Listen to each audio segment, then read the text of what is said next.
Well, in less than an hour, President Trump will head to the Pentagon to talk about missile defense. But more than 24 hours after 4 Americans were killed in a suicide bombing in Syria, he still hasn't mentioned it. In fact, the president just tweeted about Chuck Schumer and not about the 4 Americans who lost their lives. This happened in the northern part of the country near the Turkish border. 15 others were also killed.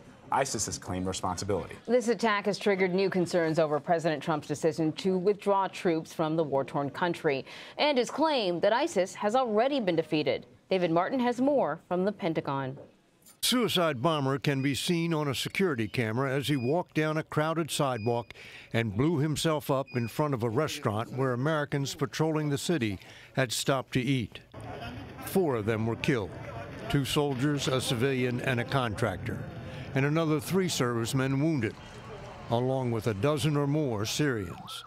The attack drew an instant reaction from Senator Lindsey Graham. I would hope the president would look long and hard of where he's headed in Syria. The bomber had picked the right restaurant at the right time on the right day, suggesting ISIS had been tracking the movements of American patrols and that U.S. troops had fallen into a pattern ISIS could predict. Graham himself has been to Manbij and thinks he ate at the same restaurant. ISIS claims responsibility. If true, that shows that they're not defeated and they've been emboldened. We have won against ISIS. We've beaten them, and we've beaten them badly. Just weeks ago, President Trump announced he was withdrawing all U.S. troops from Syria, and there is no sign the attack has changed his mind. Hours after it happened, Vice President Pence restated the president's intention to get out. And we are bringing our troops home. The caliphate has crumbled. James Carafano is a foreign policy expert with the Conservative Heritage Foundation. What would be tragic is if the United States left a vacuum like we did when we pulled out of Iraq that created a space for a group like ISIS to rebuild a caliphate. So David Martin is joining us now from the Pentagon. So David, we heard in your story the president say in that video, we've beaten ISIS, we've beaten them badly, perhaps beaten them. ISIS has certainly a diminished force compared to what it was in the past, but clearly it has not been eradicated in Syria. What does this say, this attack, what does it say about the few remaining cells that are left in Syria? Well, what it tells you is that you can destroy the ISIS caliphate, which is a physical place, without defeating ISIS, the ideology, which is simply an idea that people follow. Manbij had been liberated from ISIS. 2 years ago, U.S.-backed forces took that city back from ISIS, and they did it at considerable cost of life. Those U.S.-backed forces lost about 300 men and women fighters in that battle. But that was a very big deal because Manbij was the base from which ISIS was launching attacks into Europe. So when that city fell back in the hands of the local population, that eliminated a big threat to Europe, at least for a while. But what we see now from this attack is that ISIS was not defeated. It just changed shape. It melted into the population, bided its time, waiting for the moment to strike again.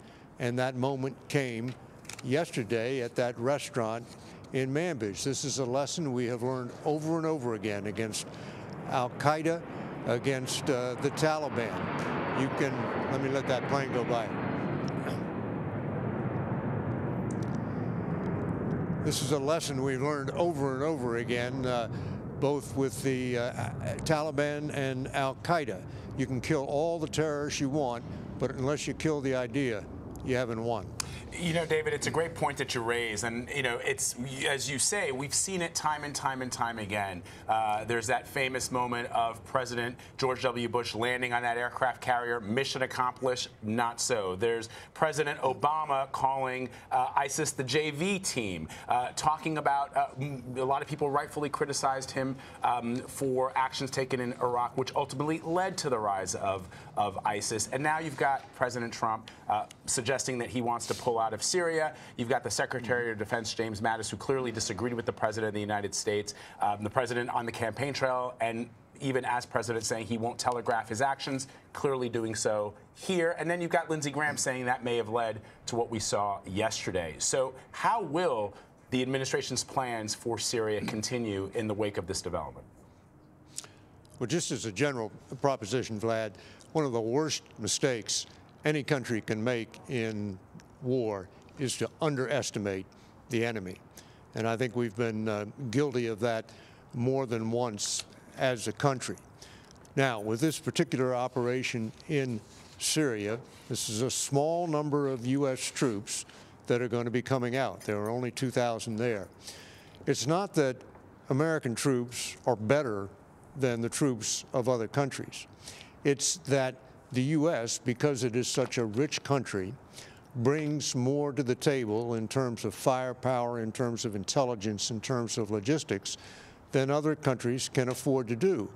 And when the leader abdicates, you have the threat or the danger that the rest of the coalition will, without that support, start to unravel. Now, it hasn't happened yet. The fight against ISIS is continuing. And in fact, it's accelerated a little bit because the U.S.-backed forces realize that their window of American support is starting to close, and they have actually sent reinforcements to the front lines to try and take back as much territory as they can. And there are people, a fair number of people, who don't disagree with what President Trump is doing in pulling American troops out of Syria. What they disagree with is the way in which he did it. A snap decision which is sprung on the allies without any prior warning or consultation. But he's already changed his mind somewhat. He originally gave the U.S. military 30 days to get out. Now they have a number of months to get out. So this story of the American withdrawal from Syria has not been written yet. So true, and I think that, you know, that is what is at times so confounding about the president, is that, particularly when it comes to foreign policy, is that he says something, and then inevitably we see members of his cabinet then sort of dispersed across the globe to clarify, alter, change, and I imagine all this time the enemies are watching. ISIS is watching, and others. Indeed. David Martin for us at the Pentagon. David, as always, we thank you. Sure thing.